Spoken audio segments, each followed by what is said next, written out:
పిలాతు కాలములో సిలువ వేయబడుతున్న కాలములో దేవుని కుమారుడైనప్పుడు కూడా ఆయన ఎందుకు మౌనముగా ఉన్నాడంటే, ఏ పాపము చేత సర్వ మనుషులందరూ కూడా కుమారుని యొక్క తత్వమును కోల్పోయి ఉన్నారు.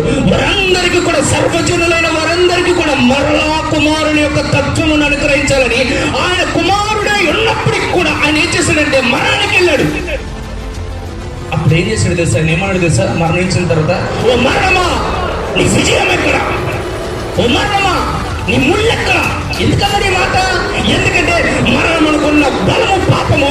ఆ పాపం అనేది ఎక్కడ విరగొట్టబడిందంటే కలువరి శిలువలో విరగొట్టబడింది. విరగొట్టబడడం మాత్రమే కాదు, ఆయన మీరందరూ అనుకుంటున్నారు ఆయన మన కొరకు కలువరి శిలువలో పాపము, మన పాపములన్నిటి నుంచి విడిపించడానికి ఆయన చనిపోయాడని.